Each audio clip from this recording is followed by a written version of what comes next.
Hello and welcome to a fresh episode of Research Plus Practice. I've recently started a batch for senior executives in MBA, and I came across this very interesting question, something I touched upon in the last COVID cycle, but it was again asked this time, that during times of recession or during times when there is low economic activity, like we were witnessing during the COVID phases, what does research says? Should you invest more during times of recession or should you save your money? So in this video, I'll touch upon a very interesting research study that talked about whether you should invest or save during times of economic crisis. So to answer this question, should you invest or should you save, I am banking on the work of Ioannou and Flammer.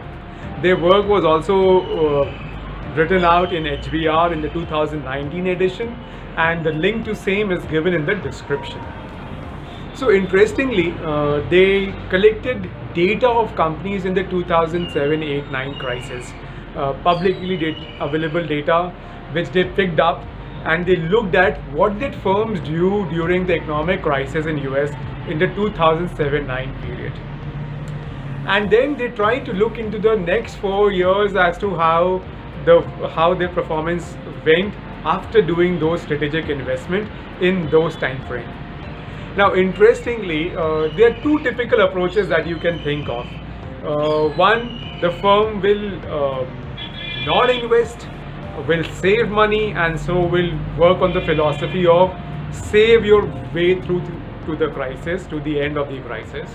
Or the firm might say, okay, crisis is transitionary, so invest your way out of the crisis. Now, when the research was done, some very interesting facets came out about how firms responded. So I'm only talking about the group of firms which performed well. So one common trait amongst firms that performed well in the post-crisis time were those firms which did two things, not one, which did two things.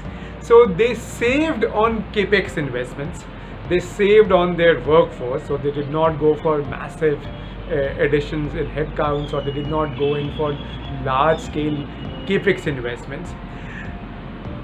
To add to this, these were the companies that did this, as well as which invested in R&D.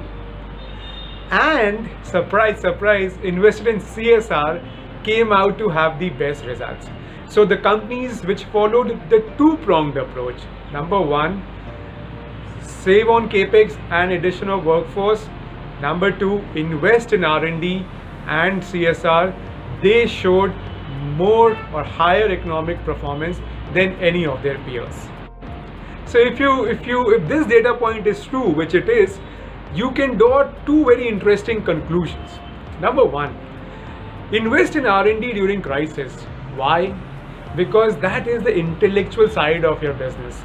It helps you not only to come up with solutions and answers of how to deploy your current resources better, but it also keeps creating future pathways as you come out of crisis. And second, perhaps a very interesting thing, that firms, smart firms, good firms which continue to build good relations with their communities by investing in CSR even during crisis, So people can say, hey, it's a crisis, I want to save, no more charity. Well, it's not charity. Smart firms, good firms know that communities are a part of the business. And during times of crisis, firms which invested more in building this relationship survived, and not only survived, thrived after the crisis got over. So good firms, smart firms, firms with good values, they not only invest in CSR during good times, they do it in difficult times.